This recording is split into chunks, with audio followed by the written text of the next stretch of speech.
আসসালামু আলাইকুম। Over thinkers পডকাস্টের 15তম এপিসোডে স্বাগতম সবাইকে। বরাবরের মতো আমি সাজিয়া খানম আছি আপনাদের সাথে, এবং সাথে আছেন আমি নাজমুল হাসান। আচ্ছা, বেশি কথা না বলে আমরা সরাসরি আমাদের টপিকে চলে যাই। আমাদের আজকের টপিক নির্ধারিত হয়েছে অন্তর্বর্তীকালীন সরকারের সীমাবদ্ধতা এবং অর্জন এসব নিয়ে। আর অন্তর্বর্তীকালীন সরকার অরাজনৈতিক হিসেবে কতটুকু দায়িত্ব পালন করতে পারছে, এবং রাজনৈতিক সরকারের প্রয়োজন কতটুকু এই মুহূর্তে, এইসব নিয়ে আমরা আলোচনা করব। তো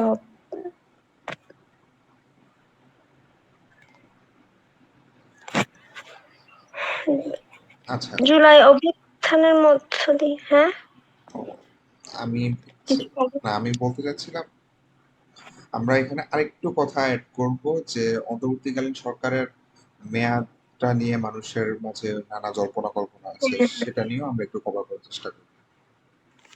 আচ্ছা, জুলাই অভ্যুত্থানের মধ্য দিয়ে 5ই অগস্ট আমরা দ্বিতীয়বার স্বাধীনতা পেলাম।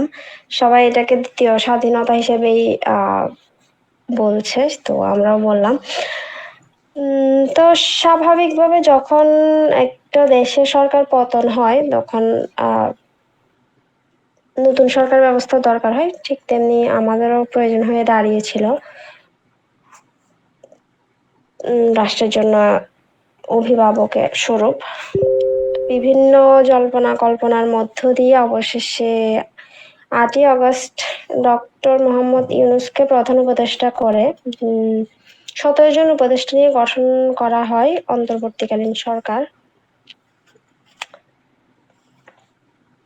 এখন অন্তর্বর্তীকালীন সরকার কেন বলা হচ্ছে এটাকে,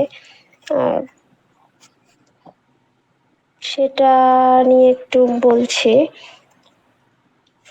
যেহেতু আমাদের সংবিধানের 15তম সংশোধনীতে 2011 সালে তত্ত্বাবধায়ক সরকার ব্যবস্থার তত্ত্বাবধায়ক সরকার ব্যবস্থাকে অবৈধ ঘোষণা করা হয়, সেহেতু নতুন করে তত্ত্বাবধায়ক সরকার হিসেবে সরকার গঠন করা সম্ভব ছিল না, সেটা একটা কারণ।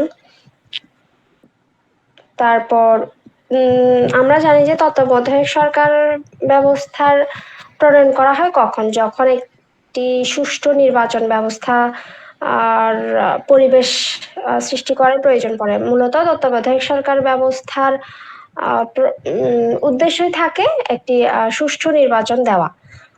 কিন্তু এদিক দিয়ে অন্তর্বর্তীকালীন সরকারের সাথে তত্ত্বাবধায়ক সরকারের গঠনগত বিভিন্ন পার্থক্য আছে। সেটা হচ্ছে অন্তর্বর্তীকালীন সরকারের উদ্দেশ্য এখন পর্যন্ত তাদের কার্যক্রমের মধ্য দিয়ে শুধু নির্বাচন দেওয়া না, বরং রাষ্ট্রের সংস্কারে অংশগ্রহণ করা, এবং হচ্ছে যে একটা নির্দিষ্ট সময়সীমা যতটুকু পারা যায় তার মধ্যে প্রয়োজনীয় কিছু সংস্কার করে যাওয়া, যাতে রাষ্ট্র সঠিকভাবে তার কার্যক্রম চালিয়ে যেতে পারে। এবং হচ্ছে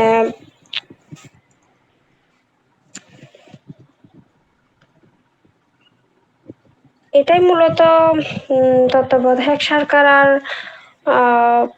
অন্তর্বর্তীকালীন সরকারের মধ্যে পার্থক্য বলা যায়। বুঝতে পারছি।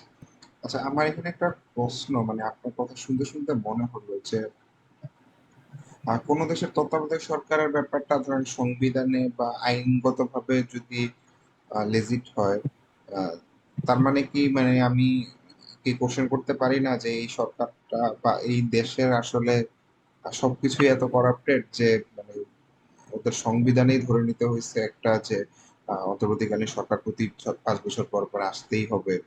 মানে ওরা নিজেদের সরকার নির্বাচন দিতেই পারতেছে না কেউই বারবার। মানে একটা ছোট করে বুঝিনি। মানে মানে মানে ব্যাপারটা একটু মানে আমি যদি অন্য দেশের পার্সপেক্টিভ থেকে বাংলাদেশকে বলি বা বাংলাদেশের কথা তো এখনো আসেনি। অন্তর্বর্তীকালীন সরকার যেসব দেশে আছে, আমি যদি মানে নিজ থেকে আমি কেটে কেটে আসছে।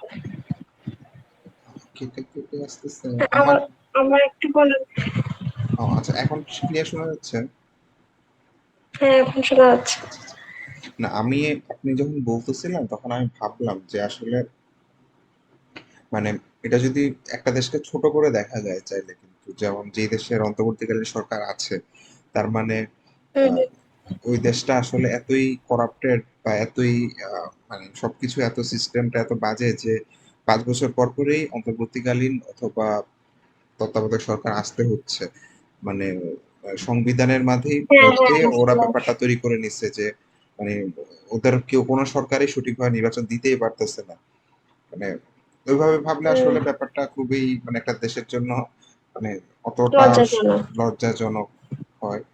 তবে আমি তারপর আমি নিজে আবার গুগল করে দেখতেছিলাম আসলে কোন কোন দেশে অন্তর্বর্তীকালীন সরকার আছে। তো এই ক্ষেত্রে আসলে মানে আমি যতটুকু ভাবছিলাম যে অতটা বোধহয় অত দেশ হয়তো নাই, কিন্তু পরে দেখলাম যে না, এমন না। অনেক দেশেই আছে, যেমন উম, মানে বাংলাদেশে তো আছেই। তারপরে আফ্রিকার অনেকগুলো দেশে এখনো আছে। তারপরে ইউএস এর কিছু ছোট ছোট ইলেকশনেও দেখা যায় যে ওরা এরকম ইন্টেরিয়ম গভর্নমেন্ট তৈরি করে নেয়। মানে ব্যাপারটা আমি যেভাবে ফার্স্টে ভেবেছিলাম যে এটা হয়তো একটা দেশের জন্য লজ্জাজনক ব্যাপার, ওটা অতটাও ছোট করার মতো ব্যাপার না আর কি। আহ, মানে এটা আমি হ্যাঁ, জাস্ট রাজনীতিতে আসলে হ্যাঁ, এগুলো থাকেই। আহ, প্রভাবিত করার, নিজেদের আসলে দলীয় সরকারের অধীনে নির্বাচন সুষ্ঠু হবে না, এটা তো আসলে কি বলে অনেকটা স্বাভাবিক ব্যাপারই। হুম। জি। অনেকটা প্রত্যাশিত ব্যাপার যে এটাতে হচ্ছে পার্শিয়ালিটি থাকতে পারে। কোনো সরকারই তো চাইবে না আসলে তাদের অবস্থান পাল্টাতে বা ক্ষমতা পাল্টাতে।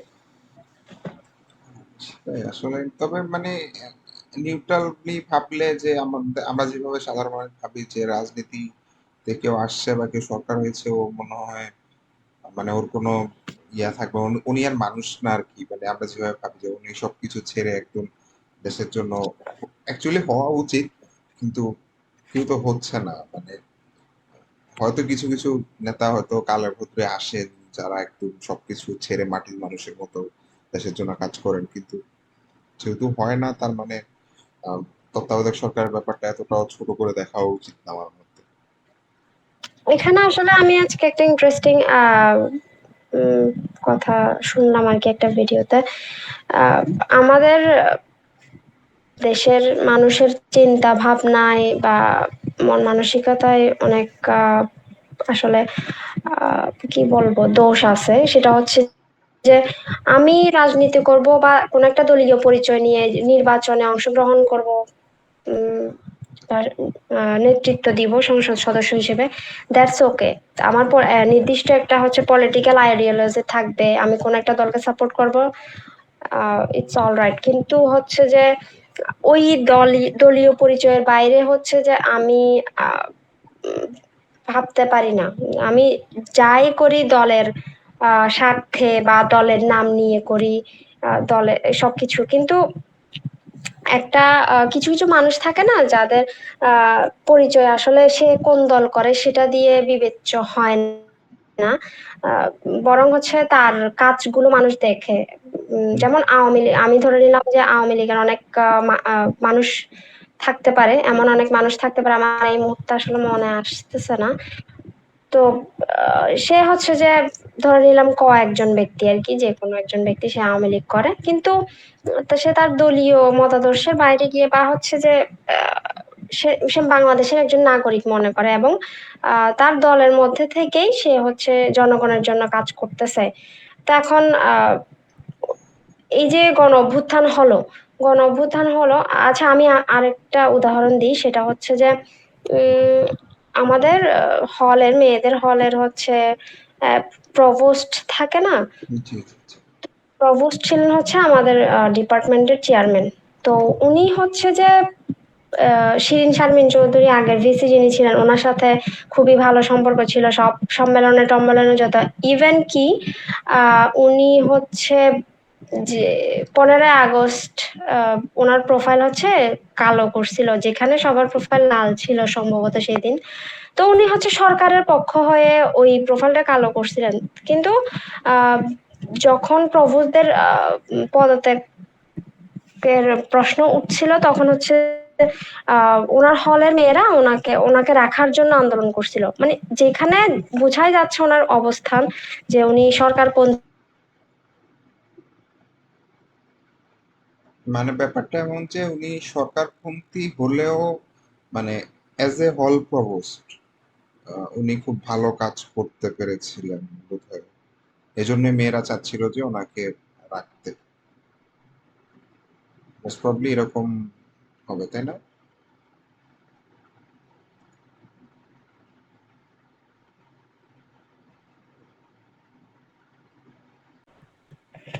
হুম, তো উনি 15ই আগস্ট ওনার প্রোফাইল কালো করছেন, মানে হচ্ছে সরকারপন্থী ছিলেন, এরপরেও ওনার কিছু কাজের জন্য মেয়েরা হচ্ছে ওনাকে প্রপোজ রাখতে চাচ্ছিল।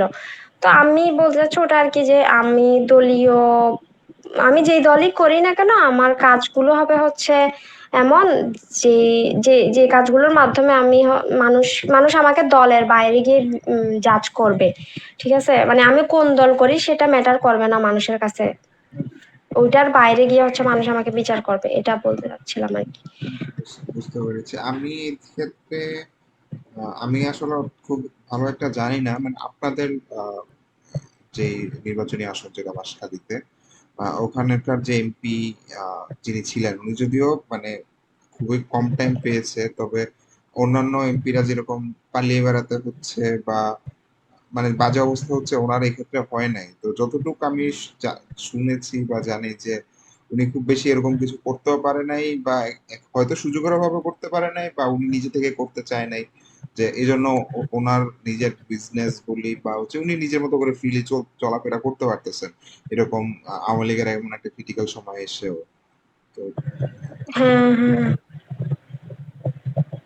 তো ওটাই। ওনার এমনি তো শুরু থেকে ওনার গ্রহণযোগ্যতা ভালোই ছিল।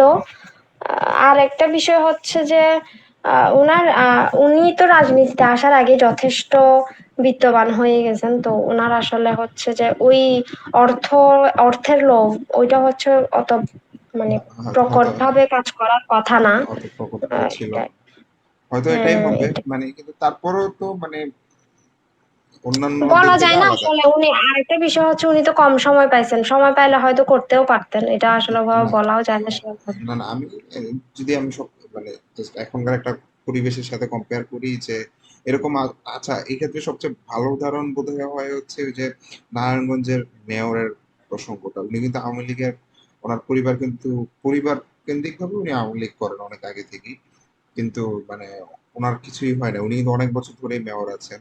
এমনকি শামীম ওসমানের সাথে মানে পাঙ্গা দিয়ে যে এতদিন ধরে টিকে আছেন। এমনকি মানে এখন তো হচ্ছে কোনো মেয়র আর নাই, সবকিছু হচ্ছে প্রশাসনিক ইয়ার হাতে নিয়ে গেছে। কিন্তু মানে হুম, যতটুকু হুম। জানি যে উনি যখন শেষ কার্য দিবস করেন, উনি নিজে কান্না করতেছিলেন বা হচ্ছে অফিসের ওনারা, খুবই একটা আবেগপ্রবণ পরিবেশ তৈরি হয়েছিল। মানে আচ্ছা। সবকিছু মিলে মানে খুবই ভালো একটা সিচুয়েশনে উনি আছেন, বা ওনার বিদায়টা খুব সুন্দর হয়েছে। হয়তো পরবর্তীতে হুম, উনি হুম। পলিটিক্স করেন কিনা এটা ওনার পার্সোনাল ব্যাপার, কিন্তু ওটাই বলা যায় আর কি, যে আওয়ামী লীগ করলেই বা হচ্ছে বিএনপি করলেই যে এরকম হবে তাও না। সেটা আর কি, মানে আমার কথা হচ্ছে ওই, আমি যেই দলই করি না কেন আমার একটা ব্যক্তিত্ব থাকবে বা আমার নিজস্ব একটা বিষয় থাকবে, আমি সবটুকু দলকে বিলিয়ে দেব কেন, এটাই আর কি।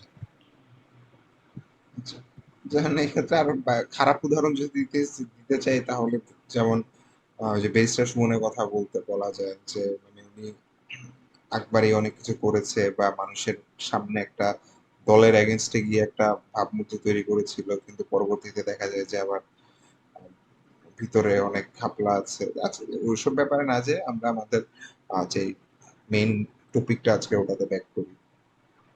আচ্ছা, তো হুম। অন্তর্বর্তীকালীন সরকার যেহেতু করলো বা হচ্ছে যে ব্যাপারগুলো আছে, এখন যেসব কোশ্চেন গুলো আসতেছে বা দেশের যে একটা ট্রানজিশন পিরিয়ড চলতেছে, এর মাঝে বিভিন্ন ইস্যু খুব ইভলভ হচ্ছে। আহ, তো সবকিছু মিলে কি মনে হচ্ছে, বা আমি আহ, মানে এখনকার সিচুয়েশনটা আসলে কেমন? উম, কিরকম সিচুয়েশন?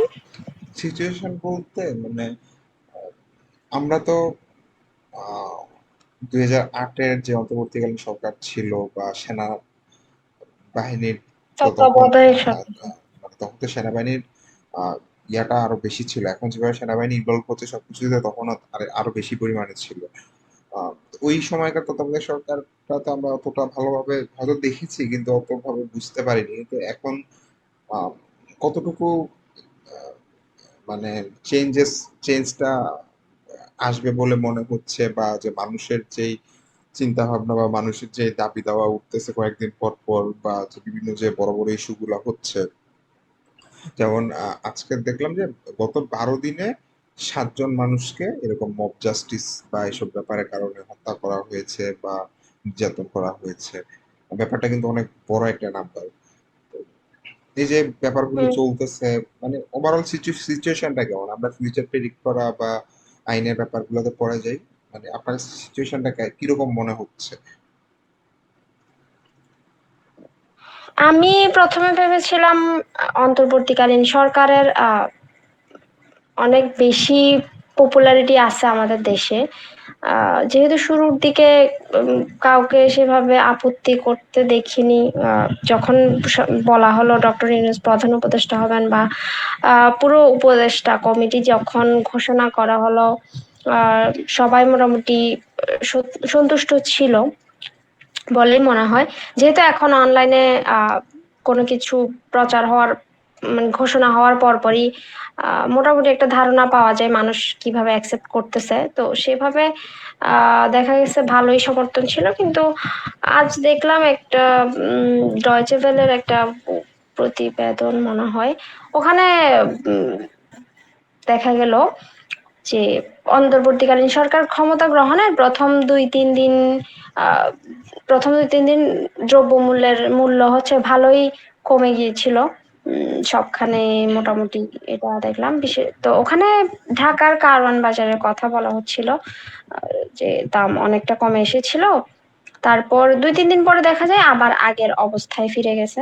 যে সেই সিন্ডিকেট, তারপর হচ্ছে এখন এখানে ওই সিন্ডিকেটে এখন কারা আছে, যারা আগের সরকারে ছিল তারা কি আবার ফিরে এসেছে, নাকি নতুন কোন দল এই এইসবের ক্ষমতা হাতে নিয়েছে এরকম। এখন ওখানের ব্যবসায়ীদের জিজ্ঞেস করার পরেও তারা হচ্ছে মুখ খুলতে রাজি না। তারা বলতে রাজি হয়নি কারা এসব করছে। এর থেকে বোঝা যায় যে তারা কেন মুখ খুলতে রাজি না। তারা বলছিল আমাদের এখানে ব্যবসা করতে হবে এরপরেও। এখান থেকে বোঝা যায় যে তারা অন্তর্বর্তীকালীন সরকারের উপর বিশ্বাস রাখতে পারছে না পুরোপুরি। কারণ দেশে যা হচ্ছে দেখা যাচ্ছে, আহ, প্রতিদিন নিত্য নতুন ঘটনা, এবং এইসব ঘটনা যাতে আর না হয় সেসব বিষয়ে উম, অন্তর্বর্তীকালীন সরকারের যারা আছেন ওনাদের কথার মধ্যে আন্তরিকতার অভাব নেই, কিন্তু ওনারা আসলে কি পদক্ষেপ নিচ্ছেন বা ওনা এইসব নিয়ে কি কাজ করছেন, সেই কাজগুলো আমরা সবাই জানে যে আসলে সময় লাগবে সবকিছু ঠিক হতে। কিন্তু ওনাদের আহ উদ্যোগ নেওয়া বা হচ্ছে এইসব বিষয়ে ভাবা, এই জিনিসগুলো দৃশ্যমান হচ্ছে না মানুষের কাছে কোনোভাবে। তো যার কারণে আস্থাটা অর্জন করতে পারছে না বলে মনে হচ্ছে। আহ আমি জানি না এটা কেন হচ্ছে, বা এটারও পেছনে ওনাদের কোনো কারণ আছে কিনা। আহ, কিন্তু হচ্ছে যে জনগণ তো আসলে কাজ দেখতে চায়। মিষ্টি মিষ্টি কথা বললে তো আর হয় না। সবারই আসলে নিজের জীবনের নিরাপত্তা চায় সবাই, সেটা আর কি। তো এটা ঠিক। তখন ওখান থেকে বুঝলাম আর কি যে আসলে সবাই যে মেনে নিয়েছে জিনিসটা এরকম না। অনেকের হয়তো আপত্তি মানে বিরোধিতা করছে না, কিন্তু সেভাবে আস্থাটাও অর্জন করতে পারছে না বলে মনে হচ্ছে। হ্যাঁ, বলেন। আমিও ওটাই বলতে যাচ্ছিলাম যে জনগণ আসলে আগের মতো মিষ্টি কথায় ভুলিয়ে রাখার মতো অত অত ব্যাপারটা নাই এখন। আহ, হ্যাঁ। উনি তো মানুষ আসলে কাজ দেখতে চাচ্ছে, বা অন্তর্বর্তীকালীন সরকার আম, কি চাচ্ছে বা ওনারা কিভাবে ভাবতেছে এটাও বুঝতে চেষ্টা করতেছে। ব্যাপারটা অনেকটা ধোঁয়াশার মতো একটা হয়ে আছে, যেমন অনেকগুলো ব্যাপার নিয়ে কেউ মুখ খুলতেছে না সহজেই। তো যেন আমি লাস্ট একটা হ্যাঁ। আপনি যেরকম ভিডিও দেখতেছিলেন, আমরা আমরা বোধহয় লাস্ট পডকাস্টে বলতেছিলাম যে পিনাকি ভট্টাচার্যের একটা জরিপে দেখা যাচ্ছিল যে অনেক সংখ্যক মানুষই আহ, এই উপদেষ্টা পরিষদ নিয়ে সন্তুষ্ট না। তো ওটা যদিও স্কিপ করে আমি ইয়াতে আসি, একটা আমি যে খালেদ মহিউদ্দিনের কথা যদি বলি, ওনার একটা ভিডিওতে দেখছিলাম যে উনি বললেন, মানে উনি উনি হচ্ছে কোশ্চেন করলেন একজন উপদেষ্টাকে যে এই ইস্যুগুলো নিয়ে ওনারা কি চান বা কিভাবে কথা বলতে চাচ্ছেন না কেন, বা হচ্ছে মানুষের কাছে ব্যাপারগুলো নিয়ে আনতেছেন না কেন। উনি খুব সুন্দরভাবে উত্তর দিয়েছেন, বা ওনার কাছে যতটুকু অ্যান্সার পেয়েছি যে আম, ওনাদের অনেক কাজ আছে এখন, অনেক কিছু নিয়ে, যেমন সংবিধান সংস্কার করতেছেন, নির্বাচন কমিশন সংস্কার করতেছে, দুর্নীতি দমন কমিশন করতেছে, সব ডিসি চেঞ্জ করতেছে, সকল ভার্সিটি ডিসি চেঞ্জ হচ্ছে। তো এই যে মানে মানে কি বলে, নতুন একজনকে বের করে আরেকজনকে ইন করা, এই যে প্রসিডিউরটা, যে নিয়োগ, যে ব্যাপারটা, এটা নিয়ে ওনারা এখন খুব ব্যস্ত আর কি। মানে ওনারা এই জন্য আহ, অন্যান্য যেই ব্যাপারগুলোতে আহ, মানে হাত না দিলেও ওনাদের হবে বলে মনে হচ্ছে, তো ওনারা এগুলাতে যাচ্ছেনই না একদম। হয়তো যদি সামনে কখনো মনে হয় যে ওনারা এগুলাতে আসতে পারেন, তখন হয়তো আসবেন। আহ, এই জন্য হয়তো আমরা আজকে দেখতেছি যে ওই যে আমাদের লাস্ট পডকাস্টে যে টপিকটা ছিল এটা নিয়ে কেউ কথা বলছেন না, বা মব জাস্টিস নিয়ে এগুলো নিয়ে কথা হচ্ছে না, বা বিএনপি বিএনপি সরাসরি করুক, বা হচ্ছে বিএনপির নাম ভাঙিয়ে যে বিভিন্ন দাঙ্গা হাঙ্গামা হচ্ছে, এগুলো নিয়ে কেউ কথা বলছে না, মাজার ভাঙ্গা নিয়ে কথা হচ্ছে না তেমন একটা। মানে হয়তো বিভিন্ন সাক্ষাৎকারে এসে কেউ টুকটাক কথা বলতেছেন, কিন্তু অফিসিয়ালি কোনো স্টেপ দেখতে পাচ্ছে না। তো এটা নিয়ে আসলে মানুষ একটু ক্ষোভের ভিতর আছে, কারণ মানুষ দিন শেষে একটা সাধারণ মানুষ, কিন্তু ওই যে সংবিধানের কততম অনুচ্ছেদ সংশোধন হলো এটা নিয়ে থাকবে না। উনি দেখবে যে আম, আমার পাশের বাসার মসজিদটা ভাঙলো কে, বা আমার পাশের বাড়ির যে হিন্দু বাড়িটাতে যে আগুন দিল, এগুলার কি বিচার হয়েছে।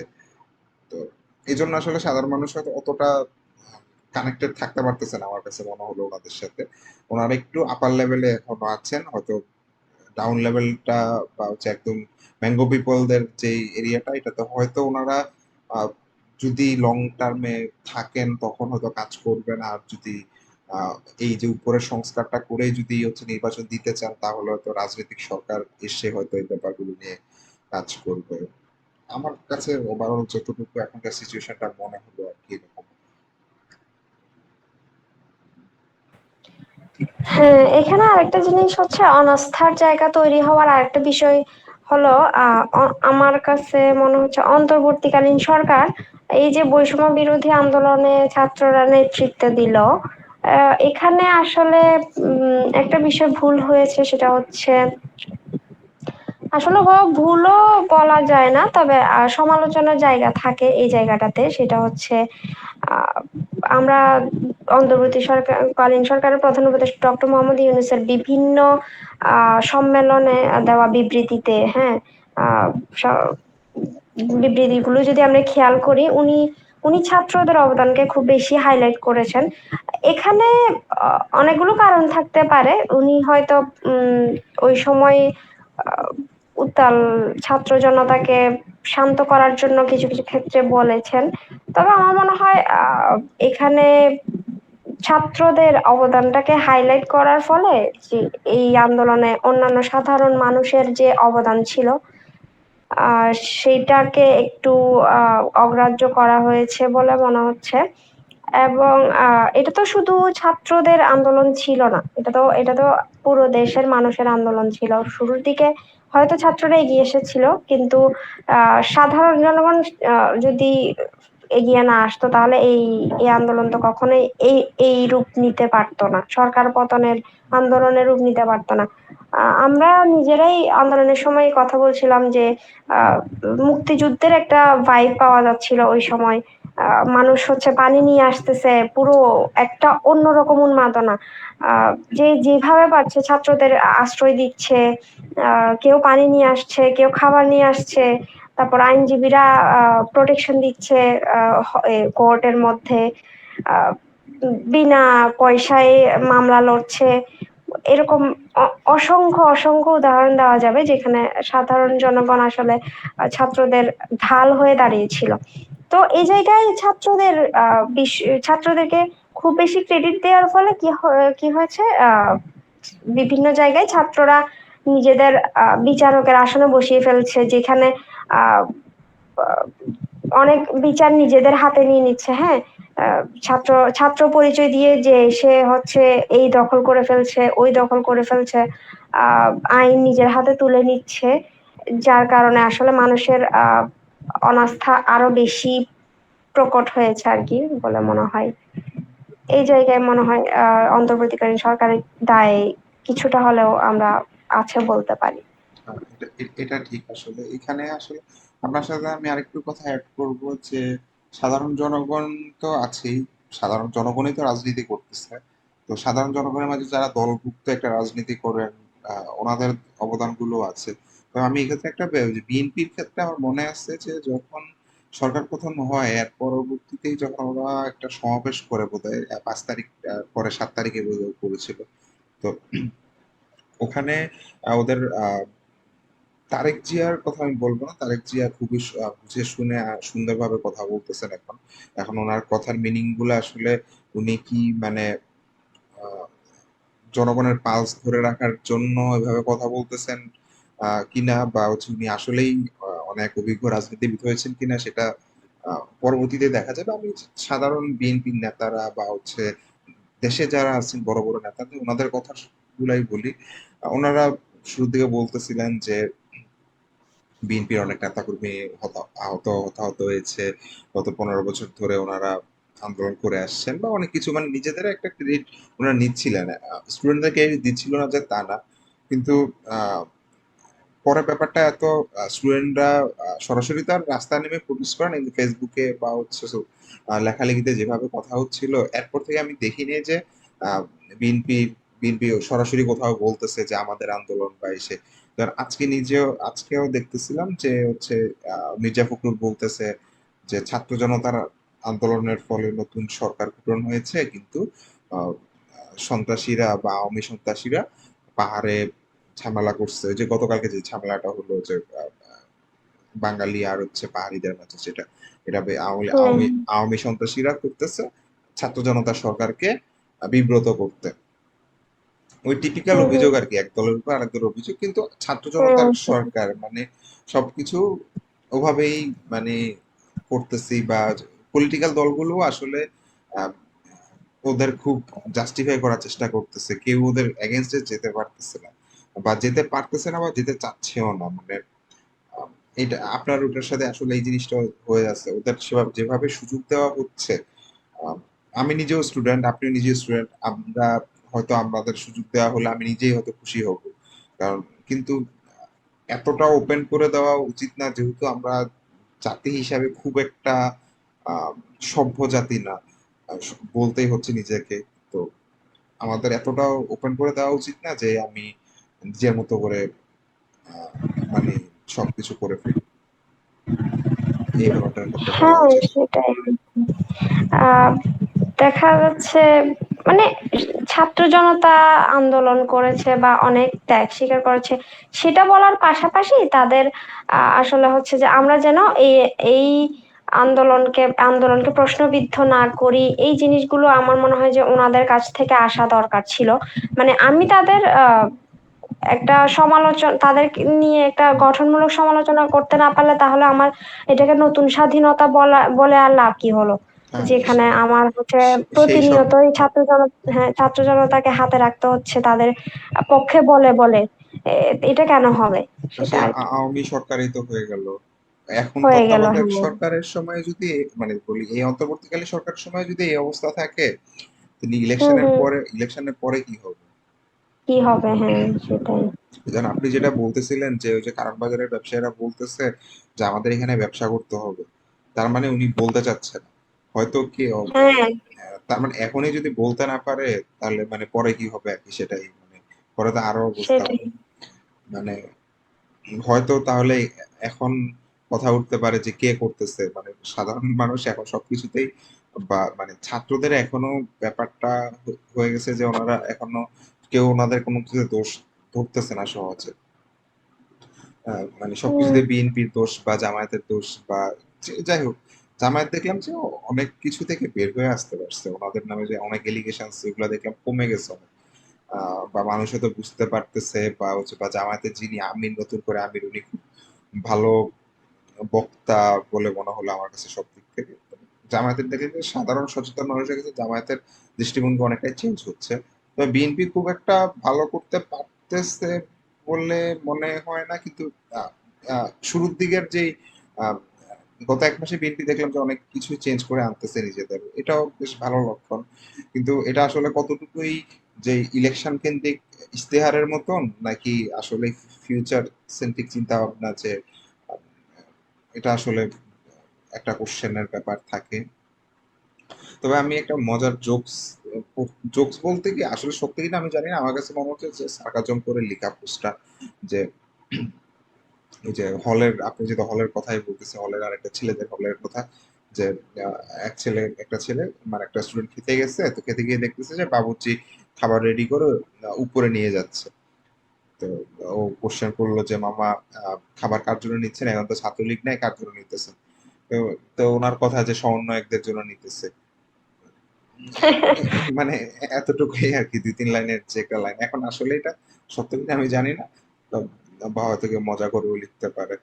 তো মানে ওই যে আমাদের আসলে সিস্টেমটা চেঞ্জ হওয়াটা অনেক খুব টাফ একটা ব্যাপার আমাদের উপর, মানে সিস্টেমের কি বলে যে সিস্টেমের মাথায় যিনি বসে আছেন, যে পিরামিডটার মাথায় যিনি বসে আছেন, উপরে পিরামিডের মাথায় কিন্তু একটা পাথর থাকে, ওই পাথরটাই সবগুলা পাথরকে চাপ দিয়ে রাখতে পারতেছে।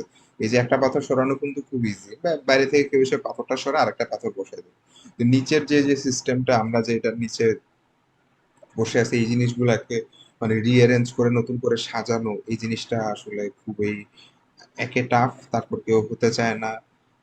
মানে যেমন এই যে কারণ বাজারের ইয়াদের কথাই বলি, এই যে একটা চাঁদার যে একটা সাইকেল চলে আসতেছে, যে রংপুর থেকে একটা ট্রাক ঢাকায় আসতেছে, হয়তো আগে চাঁদা তুলতো যিনি, উনি হয়তো আওয়ামী লীগের একজন এমপি ছিল, নেতা ছিল, এখন উনি চলে গেছে, ওনার জায়গায় ওনার এগেনস্টে যেই ওই এলাকায় যে বিএনপি নেতা ছিল বা আহ, বা ওনার দলের দলের বলি বা আওয়ামী লীগেরই ওনার বিপক্ষ প্রার্থী যিনি ছিল, উনি ওই পজিশনে এসে এখন হচ্ছে সবকিছু করতেছে।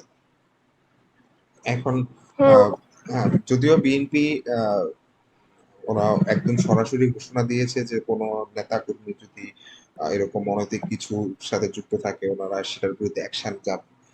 তো হয়তো অ্যাকশনে যাচ্ছেন বা হচ্ছে বা কি বলবো আমি, আম, হয়তো অফিসিয়ালি হচ্ছে না কিন্তু আনঅফিসিয়ালি হয়তো অনেক কিছুই হচ্ছে।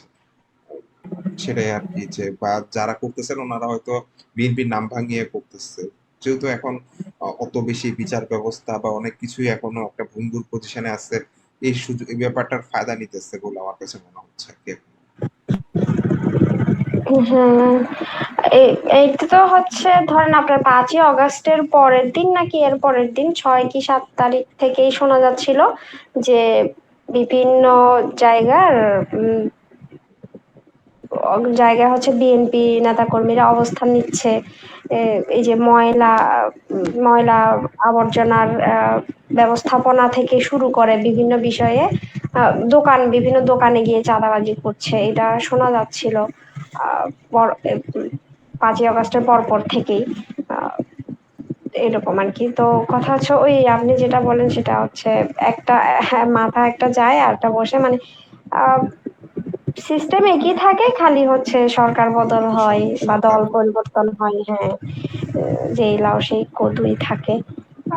এটা আর কি। যেমন আমি কয়েকদিন আগে দেখতেছিলাম, এটা নিয়ে নিউজ হয়েছে কিনা আমি জানি না, দেখলাম যে বিএনপির একটা দল, অ্যাকচুয়ালি এখানে নেতা বলতে কারা আছেন বা হচ্ছে কারা এটার পিছনে আছেন বলে মনে হলো না, মানে জাস্ট এয়ারপোর্টের সামনে রাস্তা দখল করে এয়ারপোর্টের নাম চেঞ্জ করে আগের মতো জি আন্তর্জাতিক বিমানবন্দর দেওয়া উচিত বলে ওরা প্রায় একদিন রাস্তা রাস্তা মানে রাস্তা ব্লক বলতে কি, মানে 4টা লেন থাকলে 2টা লেন ব্লক করে দিল আর 2টা লেন দিয়ে গাড়ি চলতে দিল, এরকম অবস্থা করে দেখছি। এখন ওনাদের তো কেউ আর কথা বলতে পারতেছে না এখানে, আর ছাত্ররাও ওরকম মানে ওরকম ওই যে এই মব মব করে এসে যে এখানে ওদের সরায় দিবে ওই যে ব্যাপারটাও নাই।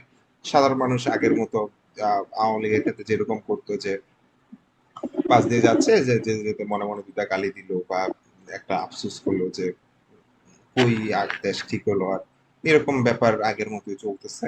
ওরা ওদের মতো করে আন্দোলন করে টরে সারাদিন করে হয়তো চলে গেছে। তো এখানে আসলে বিএনপি কতটুকু করলো বা আমার কাছে, আমি দেখেছিলাম আর কি সরাসরি, এখানে কি বিএনপির কোন নেতার সাপোর্ট এটা করলো বা কে করলো, এটাও আমার কাছে মানে একটু ধোঁয়াশাপূর্ণ মনে হলো আর কি। তা আসলে এই যে যতগুলা অপরাজনৈতিক ব্যাপারগুলো হচ্ছে আসলে আমার কাছে সব দিক থেকেই এরকমই মনে হচ্ছে যে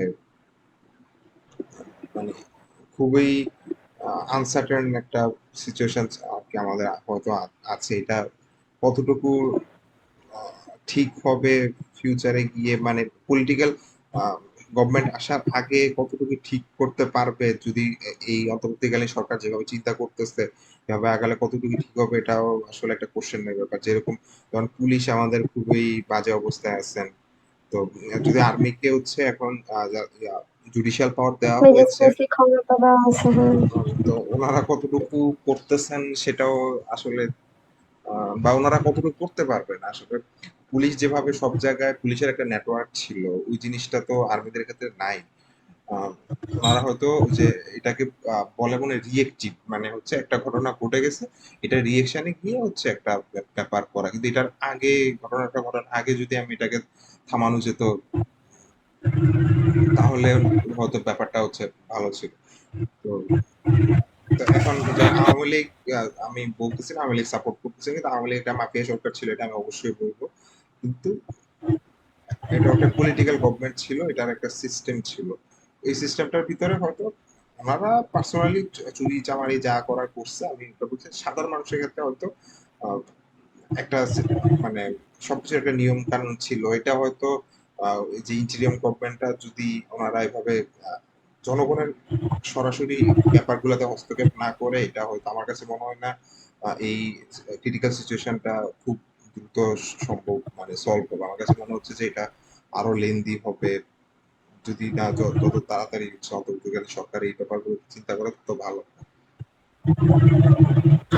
এখানে পুলিশের কথা বললেন, সেটা হচ্ছে যে যে আর্টিকেলটা পড়ছিলাম ওখানে যিনি লিখছেন আর কি, লেখক হচ্ছে কয়েকজন পুলিশের সাথে কথাবার্তা বলছেন।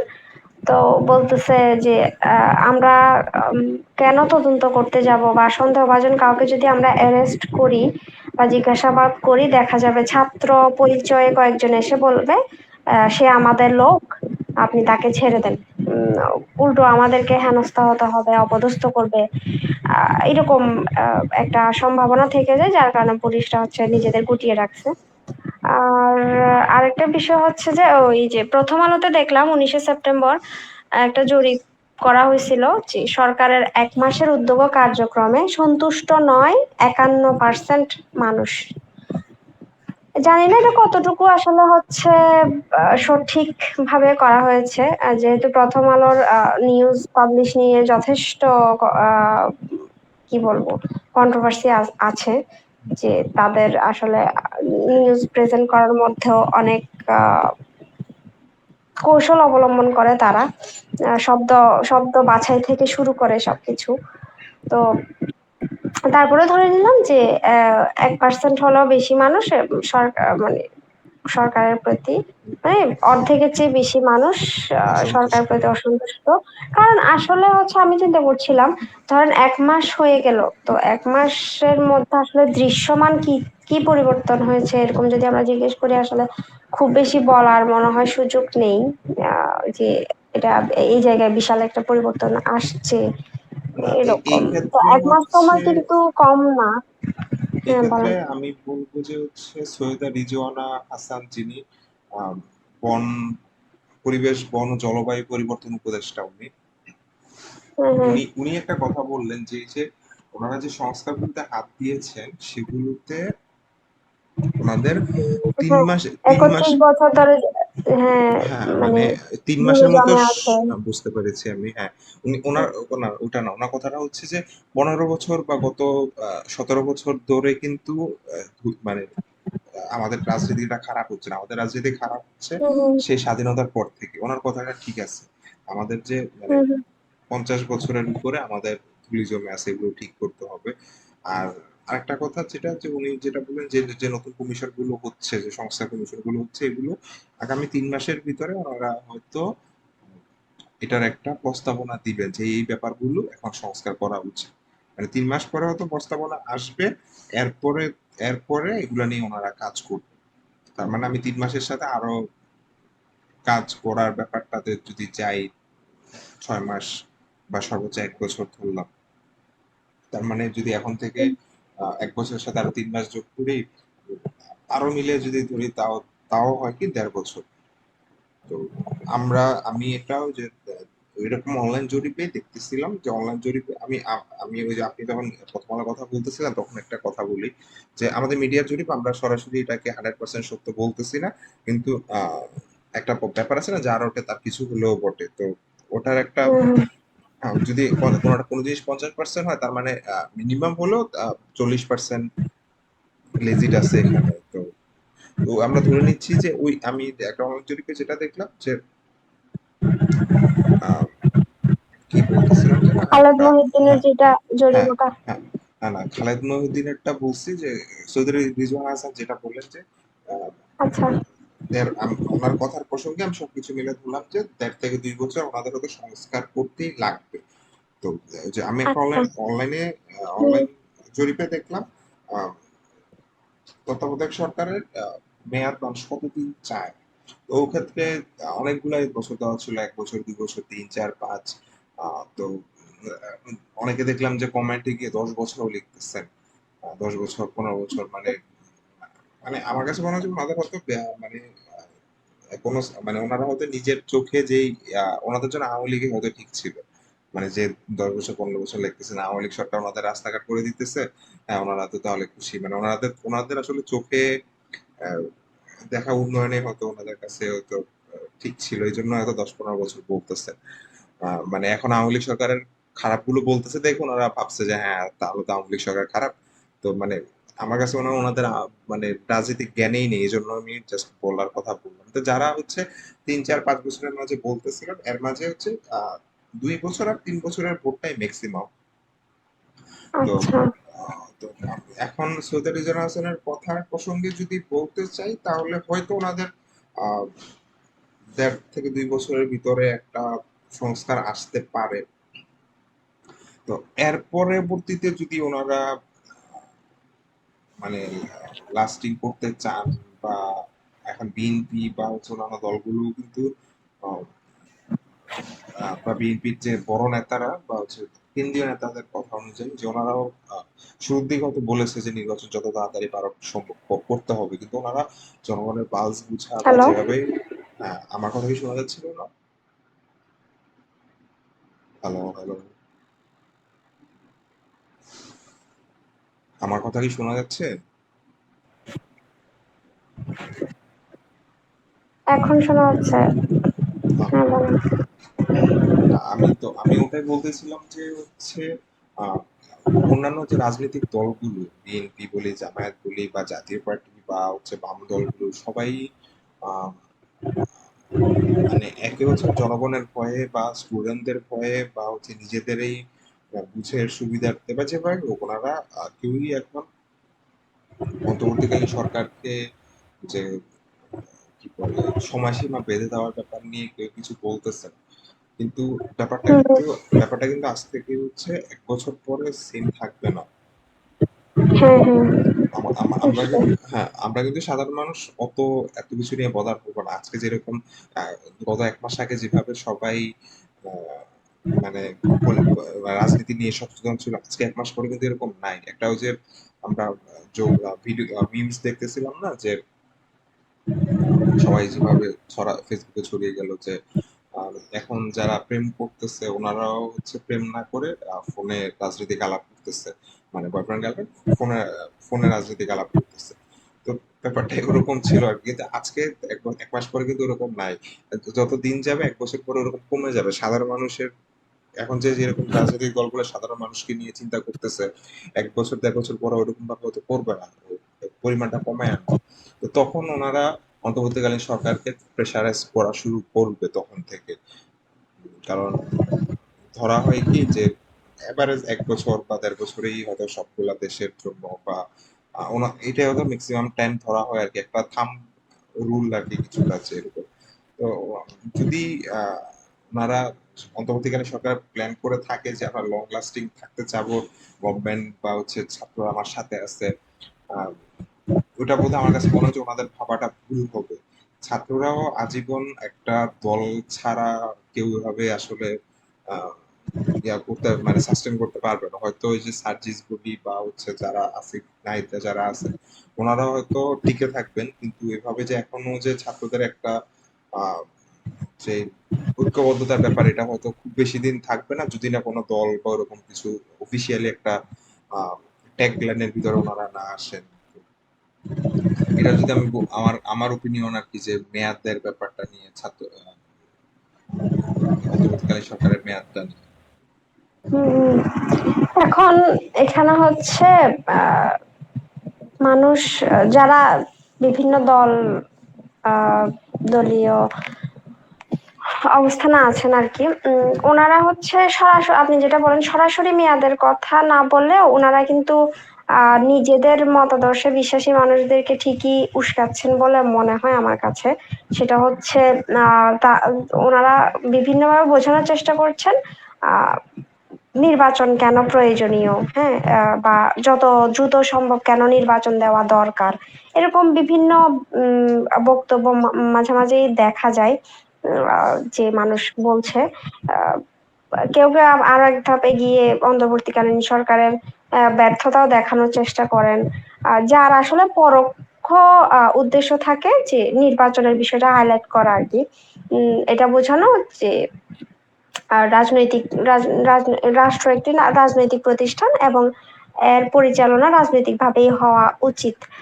এখন একটা কথা যেন লেখা দেখলাম যে যাদের আসলে আগে থেকেই আহ, দল গঠন করা আছে, যেমন বিএনপি, জামাত ও এরকম আর কি, যারা উল্লেখ করার মতো যারা দল, যাদের আগে থেকে একটা দলীয় পরিচিতি আছে ভালো বা জনপ্রিয়তাও আছে, তারা চায় হচ্ছে যত তাড়াতাড়ি নির্বাচন হয় হোক, তাদের জন্য ভালো। আর আরেক দল যাদের আসলে নতুন দল গঠনের ইচ্ছা আছে, তারা বলে যে অন্তর্বর্তীকালীন সরকার যত দেরিতে, মানে যত বেশি সময় নিয়ে কাজ করবে তত ভালো, যাতে এর মধ্যে তারা নিজেদের দল গঠন করে বা গুছিয়ে নিতে পারে। এরকম একটা বিষয়, এরকম একটা লেখা পড়েছিলাম আর কি। মানে বুঝতে পেরেছি আমি।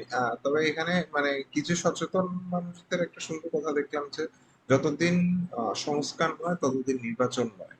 মানে ওনাদের কথার ব্যাপারটা যেহেতু রাজনৈতিক দল সংস্কার করে না সহজে, রাজনৈতিক দল নিয়মকে ব্যবহার করে। তো সংস্কারের ব্যাপারটা যেহেতু অন্তর্বর্তীকালীন সরকারের সাথে বা ছাত্রদের সাথে জড়িত হয়ে গেছে, তো যতদিন না আমরা দেশটাকে একটা সংস্কার পর্যায়ে নিয়ে আসতে পারতেছে ততদিন কোনো ইলেকশন হবে না। এখন হোক সেটা 5 বছর, 10 বছর বা 3 বছর, যতদিনেই হোক। ওনাদের কথাটা যথেষ্ট লেজিট অবশ্যই। দেশের জন্য ভেবেই বলেছেন। কিন্তু আহ, আমার কাছে পার্সোনালি মনে হয় না যে অন্তর্বর্তীকালীন সরকার একটা দেশকে 100% সংস্কার করে তারপর একটা রাজনৈতিক দলের কাছে হ্যান্ড ওভার করতে পারে বা করা উচিত, যদি রাষ্ট্র একটা মানে রাজনৈতিক সংগঠন হয়ে থাকে, মানে হয়ে থাকে আর কি। তো হ্যাঁ, মানে হচ্ছে যে এখন এখানে সংস্কার আপনি কতটুকু সংস্কার হলে পুরোপুরি সংস্কার হয়েছে, এটা একটা আপেক্ষিক বিষয়। কারো কাছে মনে হতে পারে যে বেসিক কিছু বিষয়, কয়েকটা বিষয়, সংবিধান থেকে শুরু করে বা বিচার ব্যবস্থা এবং আইন প্রণয়ন ব্যবস্থা, এরকম বেসিক কিছু জায়গায় সংস্কার হলেই পুরো দেশ সংস্কার হয়ে গিয়েছে, এরকম এরকম একদল বলবে। আরেক দল বলবে না, এইটুকু সংস্কার করলে হবে না, আরো দরকার। তো এটা নিয়ে অনেক মতভেদ দেখা যাবে। তো আসলে আমি কতটুকু সংস্কার হলে যে রাষ্ট্রপূর্বী সংস্কার হয়েছে, এটাও তো একটা প্রশ্নবিদ্ধ বিষয়। আহ এটা একটা। আরেকটা আরেকটা হচ্ছে যে উম আপনি যেটা বললেন সেটা হচ্ছে, সেটার সাথে আমিও একমত যে আজকে অন্তর্বর্তীকালীন সরকারের যে পরিমাণ সাপোর্ট আছে জনগণের, আর 1 বছর পরে 2 বছর পরে একই পরিমাণ থাকবে, এটা আশা করা বোকামো হবে। আর এই জন্য তাদের আসলে হচ্ছে একটা ফ্রেমওয়ার্ক দেওয়া প্রয়োজন আছে বলে মনে হয়। দরকার হলে আহ, যতটুকু বেশি নেওয়া যায়। তারপরেও তো মানুষের একটা আসলে ধারণা তৈরি হবে কত দিনের মধ্যে তারা আসলে ফলাফল পেতে পারে, এরকম একটা বিষয়। আরেকটা বিষয় হচ্ছে যে অন্তর্বর্তীকালীন মানে একটা সরকারের প্রধান যারা সরকার গঠন করেছে বর্তমান, সেখানে 17 জন মাত্র ব্যক্তি নিয়ে সব নীতি নির্ধারণী হচ্ছে, থেকে শুরু করে সবকিছু হচ্ছে। এটা আসলে আহ কি বলবো, অবিশ্বাস্য একটা বিষয়, যেখানে আসলে আহ, পুরো একটা, যখন রাজনৈতিক দল থাকে তাদের অনেক লোকবল থাকে, সেই তুলনায় অন্তর্বর্তীকালীন সরকারের কিছু লোকবল নেই বললেই চলে, যেটা যার কারণে একদম প্রান্তিক পর্যায়ে মানুষের সাথে তাদের সম্পর্ক আসলে সেভাবে গড়ে উঠছে না। যেটা আসলে কারণ বাজারের ব্যবসায়ীদের ক্ষেত্রে হয়েছে। তারা বিশ্বাস অর্জন করতে না পারার কারণ কি, তাদের আসলে রুট লেভেলে ওভাবে তাদের প্রতিনিধিত্ব করার মতো মানুষ নেই সরকারের পক্ষ থেকে আর কি। আহ, সেটা স্পষ্ট হলো তাদের কথাবার্তায়। আগে যখন কোনো রাজনৈতিক দল ক্ষমতায় থাকে তখন কি হয়, তাদের নিজস্ব একটা জোন থাকে, কার কাছে গেলে সে আসলে সুবিধা পাবে বা তার ন্যায় বিচার পাবে বা তার তার সুবিধা অর্জন করতে পারবে, বা হচ্ছে যারা চাঁদাবাজি করতে চাচ্ছে তাদের প্রতিহত করার একটা আহ আইডিয়া বা পথ তার কাছে খোলা থাকে, যেটা এখন আসলে সেভাবে সম্ভব হয়ে উঠছে না। উম, এইটাও একটা বিষয় আর কি। আমার মনে হয় যে অন্তর্বর্তীকালীন সরকারের বিভিন্ন সক্ষমতা নিয়ে প্রশ্ন ওঠার কারণ। হ্যাঁ, ওনারা যে আসলে এভাবে একটা অন্তর্বর্তীকালীন সরকার আসলে তো অনেক টাফ ব্যাপার আসলে চালানো, এটা ঠিক। এটা তো একটা সিস্টেম ছিল যে আগে ওই সিস্টেমটার ভিতরে নাই। তারপরে হচ্ছে একটা যদি 5 বছরের কালীন একটা সরকারের পরে ওনারা আসতো, ওটার একটা ওই অন্তর্বর্তীকালীন সরকারের একরকম প্রেশার থাকে, আর এখন যেভাবে একটা মানে কাইন্ড অফ স্বৈরাচারী একটা সরকারের পরবর্তীতে ওনারা আসছে, ওনাদের হ্যাঁ, ওনাদের আসলে উপর অনেক অনেক হিউজ হিউজ একটা মানুষের এক্সপেকটেশন, অনেক হিউজ একটা প্রেশার। তো ওই যে একটা ভিডিও না প্রবন্ধ কোথায় পড়তেছিলাম আসলে মনে নেই, যে আওয়ামী সরকার চলে গেলেও ওনাদের সবচেয়ে বেশি পাওয়ার এখনো আছে যে হচ্ছে সচিবালয়। তো সচিবালয়ের সচিবদের সাথে বা হচ্ছে সচিব, উপসচিব, যুগ্ম সচিব যেসবই বলি, সচিবালয়ে যদি মানে একটা এমপি ঢুকতো, মানে মন্ত্রীদের হয়তো একটু আলাদা ব্যাপার ছিল, মানে আমাদের এমপি যদি একটা সচিবের সাথে দেখা করতে হতো, ওনার হচ্ছে সচিবের সাথে আগে থেকে শিডিউল করে ওনাকে কল টল দিয়ে তারপর দেখা করতে হতো। মানে আমলাদেরকে মানে উপর মহলে আমাদেরকে এত বেশি পাওয়ার পাওয়ার দেওয়া হচ্ছিল বা আনঅফিসিয়ালি এত বেশি ফেসিলিটিস দেওয়া হইতেছিল। একটা মানে ওই সময় কিন্তু শেখ হাসিনা মানে ছাত্রলীগকে ইউজ করছে, জাস্ট ইস্যুর মধ্যে ইউজ করছে, কিন্তু মানে উনি ক্ষমতায় ছিল, একে হচ্ছে পুলিশ দিয়ে পুলিশ দিয়ে হচ্ছে আইন কন্ট্রোল করছে, আর হচ্ছে আমলাতান্ত্রিক ব্যাপারগুলো সব হচ্ছে সচিবালয় থেকে সামলাই নিচ্ছে। তো সচিবালয়তে মানে তো এখন কথা হচ্ছে উনি যেহেতু চলে গেছে, কিন্তু সচিবালয়ের সবাই তো এখন ওভাবে মানে একদম ধরে তো পুরো সচিবালয় খালি করে দেওয়া হয়। তো সচিবালয়ে অনেক মানে কি আওয়ামী পন্থী বা আওয়ামী লীগকে যদি আরেকবার ব্যাক করানো যায়, বা এই সরকারকে একটু চাপে রেখে আওয়ামী লীগকে একটু মানুষের মুখে পরিচিত করানো যায়, বা আগের মতো একটু পয়সা আনানো যায় কিনা, সেটা করার জন্য আমি যতটুকু জানি যে সচিবালয় থেকে একটু একটু অনেক কর্মকর্তা কর্মচারীরা নাকি মনে মনে একটু মানে কি বলে নাখুশ হয়ে আছে ব্যাপারগুলো নিয়ে।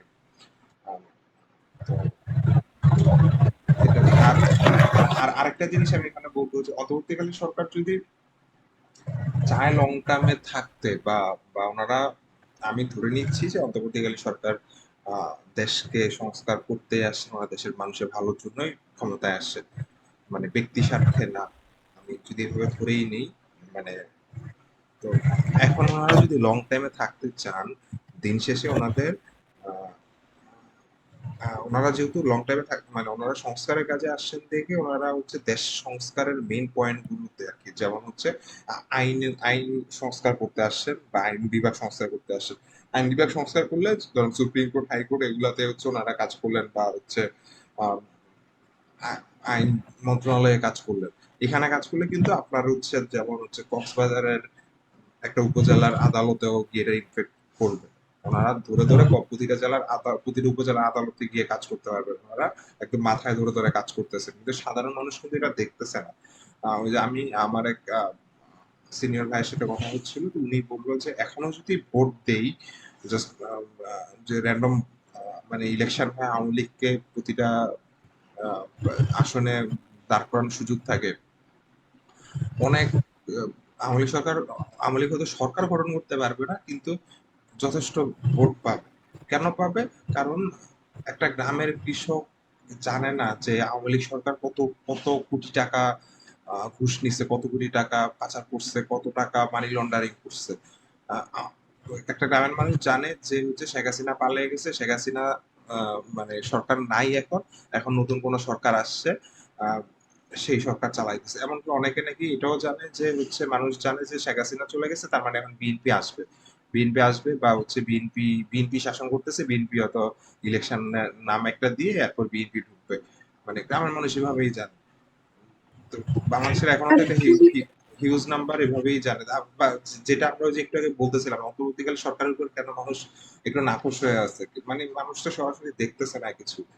তো এই যে এই পরিবর্তনগুলো যদি ওনারা সামনে না আনেন, আসলে আহ, এগুলো নিয়ে আসলে হয়তো মানুষ আরো বেশি নাখুশ হবেন। ওনারা এটা কি কতটুকু ওনারা বুঝতেছেন সেটাও ব্যাপার, হয়তো অবশ্যই আমাদের চেয়ে ভালোই বুঝেন বুদ্ধিজীবী মানুষ যেহেতু সবাই। বা এর মাঝে যদিও উপদেষ্টাদের অনেকেরই আওয়ামী লীগ বৃত্তি, বা হচ্ছে গত সরকারের সাথে অনেক আতাতের ব্যাপার স্যাপার, বা ভারতের সাথে আতাতের ব্যাপার স্যাপার আছে। আমি সবকিছুর ঊর্ধ্বে গিয়ে ধরে নিলাম যে সব উপদেষ্টারাই দেশের স্বার্থে কাজ করার জন্য আছেন এই মুহূর্তে। এখানে আপনি যেটা বললেন যে আওয়ামী লীগের অনেকে ভোট পাবে, এটার একটা কারণ কি জানেন? সেটা হচ্ছে যেসব গ্রামের মানুষের কথা যেটা বললেন, সেটা হচ্ছে মানুষ তো তার গ্রামে যেই সংসদ সদস্য আছে, মানে তাকে দেখেন সে কিরকম ব্যক্তিত্ব বা সে কিরকম প্রভাব ফেলতেছে। তার তো বিবেচনার বিষয় থাকে না যে আসলে তার একটা ভোট দেওয়ার কারণে মানে তার মানে বিশাল আকারে বিশাল পরিসরে কি প্রভাব পড়তেছে মানুষ, গ্রামের আহ গ্রামের মানুষ হচ্ছে ওভাবে চিন্তা করে না। সে তার তার চিন্তা হচ্ছে ওই আহ স্থানীয় বিষয়গুলো পর্যন্ত, তার তার লোকাল এরিয়াতে হচ্ছে কোন মানুষটা যোগ্য, সে ওভাবে চিন্তা করে। তো সে কারণে সেটা একটা কারণ হতে পারে যে আওয়ামী লীগ ভোট পাওয়ার কারণ। আর একটা বিষয় হচ্ছে আমার কাছে এখনো আসলে যথেষ্ট আমার মনে সন্দেহ আছে যে অন্তর্বর্তীকালীন সরকার আসলেই কতদিন সাস্টেইন করতে পারবে বা টিকে থাকতে পারবে। হঠাৎ যেভাবে দেশ আগাচ্ছে, মানে প্রতিনিয়ত একটার পর একটা ইস্যু বের হচ্ছে, বা হুট করে আবার অনেক কিছু হতে পারে দেশের মধ্যেই। আহ, তো অন্তর্বর্তীকালীন সরকারকে তাদের দায়িত্ব ছেড়ে দিতে বাধ্য করা হতে পারে, এরকম কিছুও হবে না, এটাও আমি বিশ্বাস করতে পারছি না।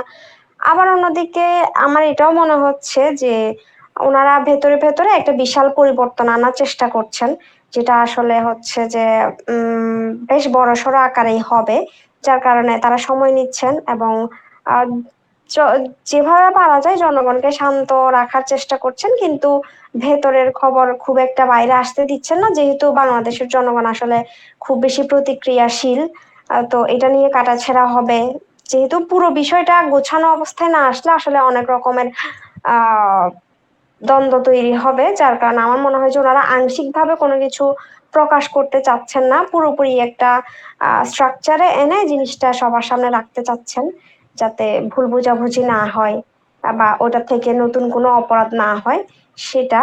আর এখানে একটা বিষয় আমরা উল্লেখ করিনি, সেটা হচ্ছে সামনে থেকে অন্তর্বর্তীকালীন সরকার সবকিছু করলেও পেছনে কিন্তু সেনাবাহিনী আছে, এটা স্বীকার করতেই হবে। আহ তো হচ্ছে যে সেনাবাহিনী যথেষ্ট ওনাদের প্রভাবিত করছে, সহযোগিতা করছে, তো তাদের একটা প্রভাব থাকবে বা আছে, যেটা আসলে ওনারা হয়তো ওই যে সবার সামনে আসছেন না, বা জনগণের সাথে ডিল করছেন অন্তর্বর্তীকালীন সরকার, কিন্তু পেছনের দিক দিয়ে সেনাবাহিনী আছেন এবং আহ সেনাবাহিনীর প্রধান যিনি, উনি যথেষ্ট বিচক্ষণ মানুষ বলে মনে হয় আমার কাছে এখনো পর্যন্ত। তো বুঝতে আমরা পেরেছি। আসলে হচ্ছে যত যতদিন না হচ্ছে ওভাবে উম খারাপ কিছু সামনে আসছে তাদের নিয়ে, আমরা ভালো কিছুর প্রত্যাশায় থাকতে পারি বোধহয়। আমারও তাই মনে হচ্ছে। তবে এখানে যেমন আহ, মানুষের যে একটা অভিযোগ যে এখন আওয়ামী প্রতি অনেককে আহ, গ্রেপ্তার করা হচ্ছে না, বা আওয়ামী প্রতি অনেকেই নতুন করে ক্ষমতা পাচ্ছেন বা অনেক কিছু করতেছেন। ব্যাপারটা এটা ঠিক যে হচ্ছে এই সরকারকে আমরা যেভাবে ভাবি যে এই সরকার মানে সাধারণ মানুষ যেভাবে ভাবে যে আহ, আওয়ামী লীগ চলে গেছে মানে সবাই এন্টি আওয়ামী লীগ এরকম হবে, সেটা না কিন্তু। মানে সরকার কিন্তু কখনো বলে নাই যে আমরা এন্টি আওয়ামী লীগ সরকার। তো এটা তো তা- হওয়া উচিত না। হ্যাঁ, করা উচিত না। তো এখন সাধারণ জনগণ হিসাবে মানুষ যে আপনি যেটা বললেন বাঙালির একটু প্রতিক্রিয়াশীল, একটু বেশি আবেগপ্রবণ। তো সবাই চায় যে এখন মানে যারা আওয়ামী লীগ সাপোর্ট করতেছে না, আওয়ামী লীগ পছন্দ করেন না এই মুহূর্তে বা দেখতে পারতেছে না, ওনারা চান যে সমূলে উৎপাদন করে দেওয়া হোক একদম এটা সব এটা ইয়াকে। এটা অ্যাকচুয়ালি গণতান্ত্রিক দেশ হিসাবে করা উচিত না। আর এটা করতে গেলেও এটার ফিউচার হয়তো ভালো হবে না।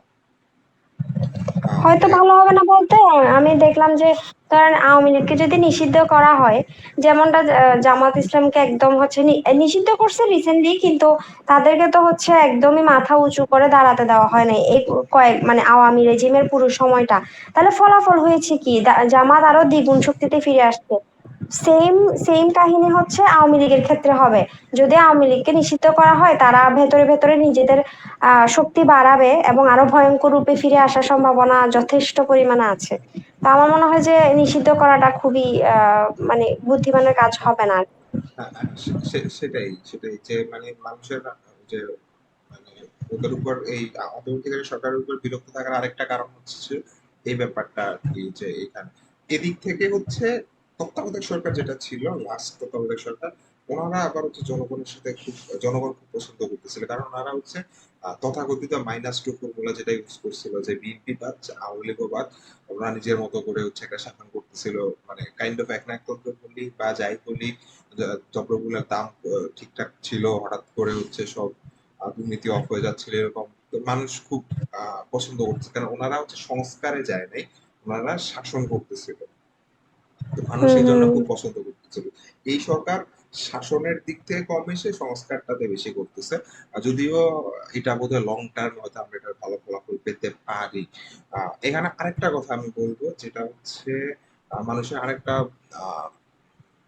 কনসার্ন আছে যে যেহেতু বাংলাদেশ ইন্ডিয়ার সাথে একটু ইন্ডিয়ার বলয় থেকে বলয় ভেঙে বের হয়ে আসছে বা আসার চেষ্টা করতেছে,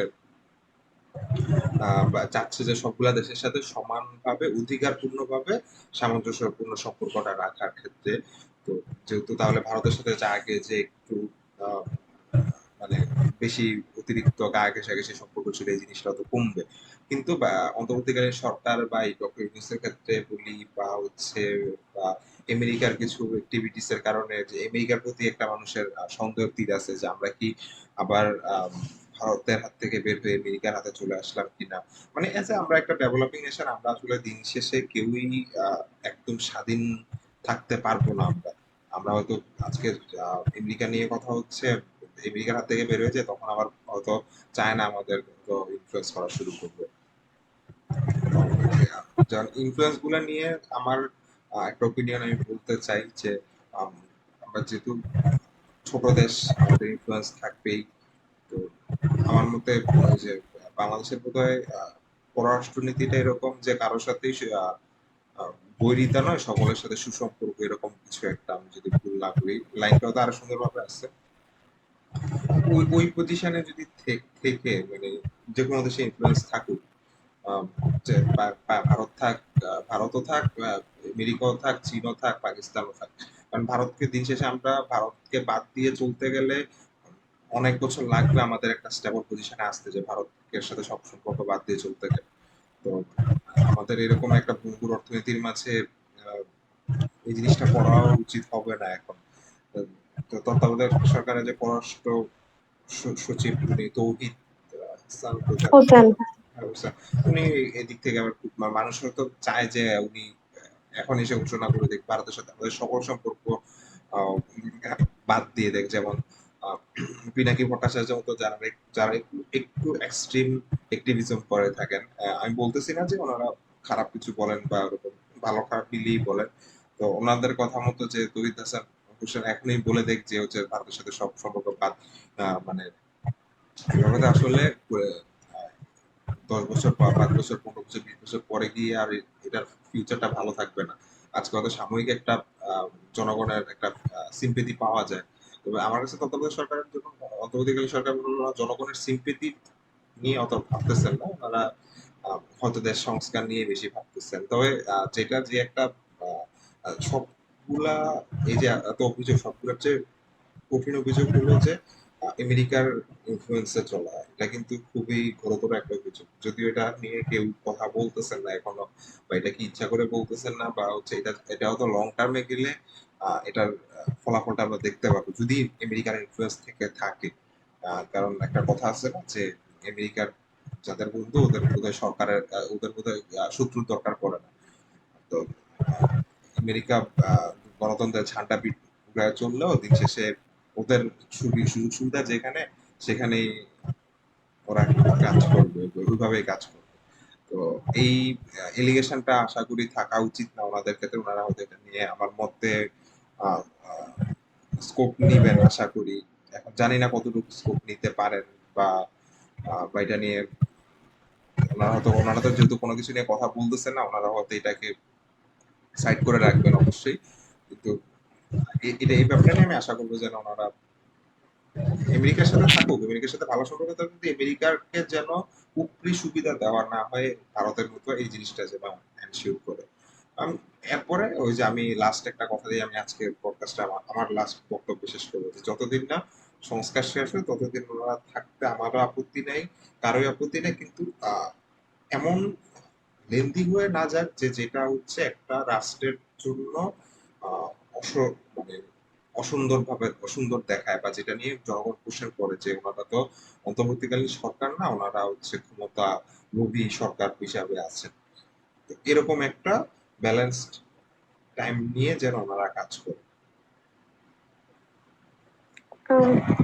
আচ্ছা, আমার কাছে মনে হয় না যে আহ, আমাদের পররাষ্ট্র উপদেষ্টা যিনি আছেন বা ডক্টর ইউনূসও আমেরিকার উপর অতিরিক্ত নির্ভরশীলতা দেখাবেন বলে মনে হচ্ছে না।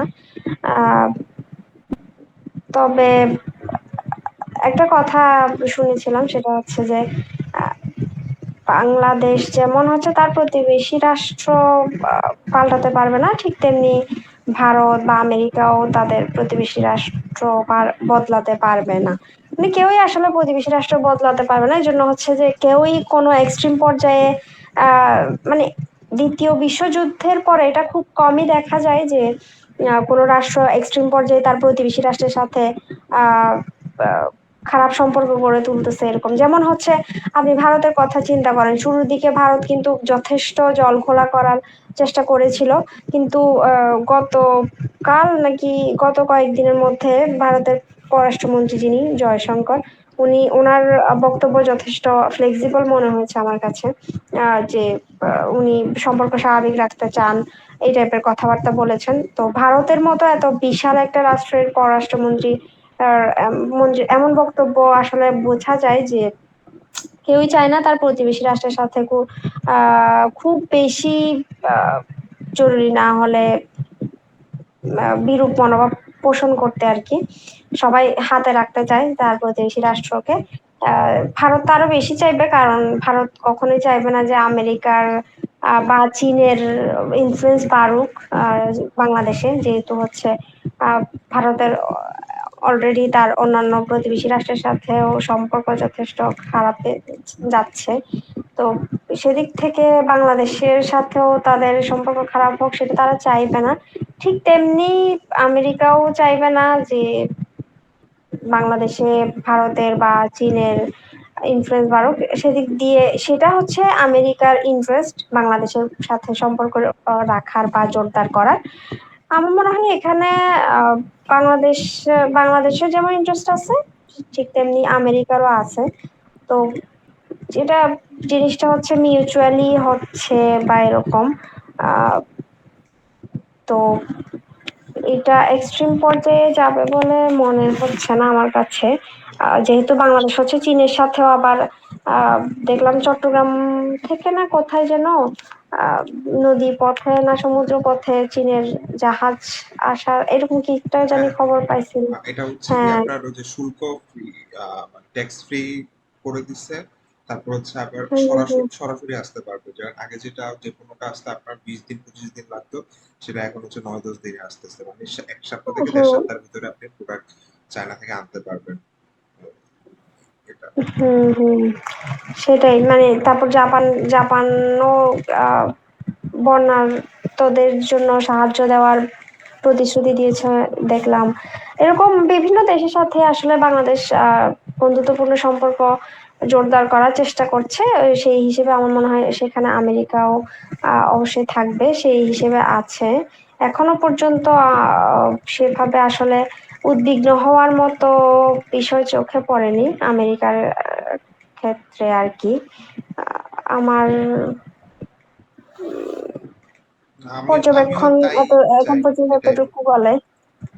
আমরাও চাই হ্যাঁ। যে অবশ্যই সবার সাথে বন্ধুত্বপূর্ণ সম্পর্ক থাকুক।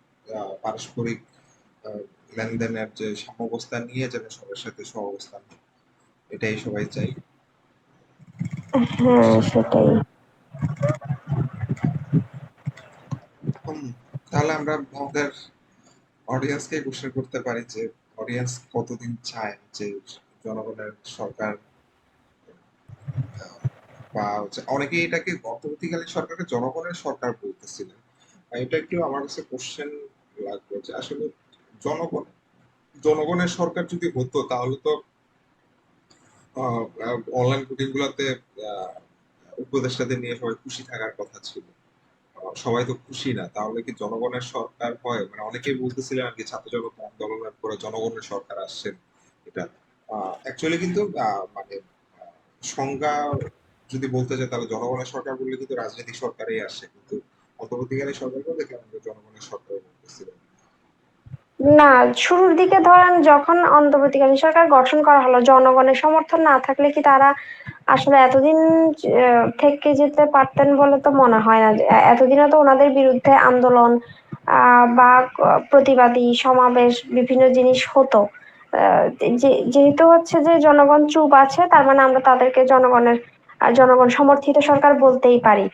আর আপনি অনাস্থার কথাটা বললেন, সেটা হচ্ছে যে ধরেন আমি কোনো একটা সরকার নির্বাচন করলাম, ধরেন আমি আহ ধরেন কোন নৌকায় ভোট দিলাম, ধরলাম যে আমি আওয়ামী লীগকে ক্ষমতায় আনলাম, তো এখন আওয়ামী লীগকে আমি আওয়ামী লীগকে সরকার হিসেবে বাছাই করলাম মানেই তো আওয়ামী লীগের সবকিছু আমার পছন্দ হবে এমন না। আমি তো সরকারের সমালোচনা যে কোনো মুহূর্তে করতে পারি। তো আমরা এই জিনিসটা সেদিক দিয়ে চিন্তা করি যে অন্তর্বর্তীকালীন সরকারকে আমরা সবাই নির্বাচন করেছি ঠিক আছে, কিন্তু সরকারকে আমরা আবার একদম বেশি স্বাধীনতাও দিয়ে ফেলবো না যে তারা যা ইচ্ছা তাই করবে। আমরা সরকারকে চাপে রাখবো, আমাদের দাবি দাওয়া কি সেগুলো জানাবো, মানে প্রতিনিয়ত আমাদের আমাদের দাবি দাওয়া তাদের জানাবো, এবং তাদের জবাবদিহি করার একটা পরিবেশ আমরা সবসময় বজায় রাখবো। এর মানে এই না যে আমরা তাদেরকে সমর্থন করছি না, এটা আর কি। আচ্ছা আচ্ছা, আমিও বুঝতে পারলাম এটা। আহ, আমিও ওভাবেই বলতে চাচ্ছিলাম যে, কিন্তু দেখা যাক কি হয় আসলে। এত কিছু মানে জাস্টিফাই করতে গেলে তো হিসাবে অনেক কোশ্চেনই করা যায় এই গভর্নমেন্টকে নিয়ে।